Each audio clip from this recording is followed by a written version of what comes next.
เดี๋ยวสิพามาเบิ่งมอเลยวิธีเกี่ยวเนาะแล้วก็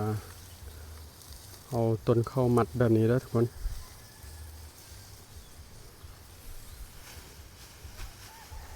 เอามาเบิ่งอีกเติมหอบนึงเนาะ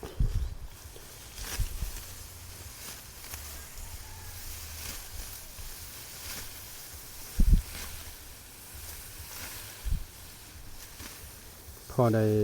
1 กำมือเขาก็จะมามัดแบบนี้แม่จะดึงเอาต้นข้าว2 ต้นแล้วก็มามัดโอ้แบบนี้ทุกคนตากไว้เนาะประมาณ2-3 มื้อแล้วก็มาทับ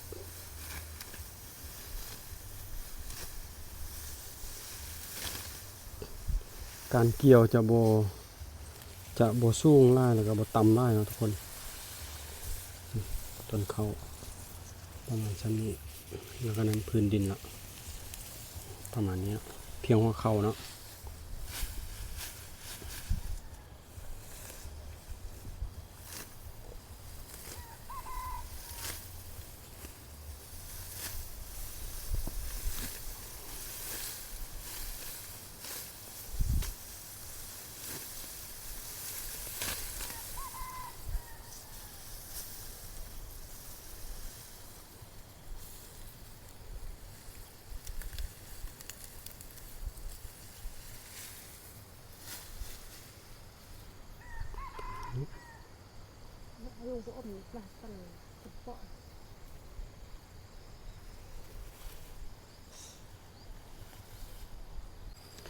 อันนี้เสาเดียวก็น่าจะแล้วทุกคนเพราะว่าตอนนี้พ่อแม่เกี่ยวเกือบกายครึ่งละเดี๋ยวลีต้องไปเอาน้ำให้พ่อแม่ก่อนเขาอยู่นี่เนาะกา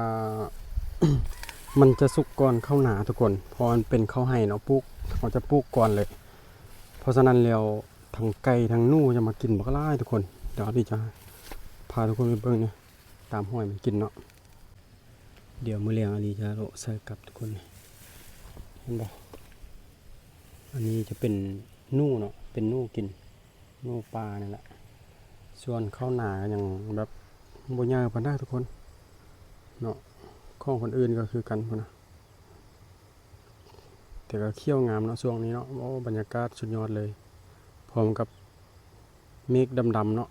ฝากนั้นก็จะเป็นให้ของอีกชาวบ้านฝากนั้นเนาะ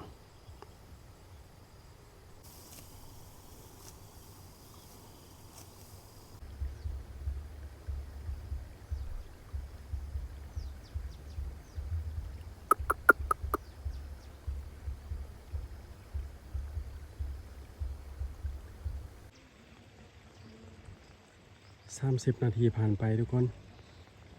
พ่อแม่ก็เริ่มเกี่ยวลงมาหอดนี่แล้วเติมจักหน่อยก็น่าจะหมดแล้วเนาะเติมจักหน่อยก็น่าจะหมดแล้วประมาณอีกเติมครึ่งชั่วโมงเนาะเบิ่งคือว่าน้อยเดียวก็ทุกคนแต่ว่าเข้าไปในก็กว้างเติบก็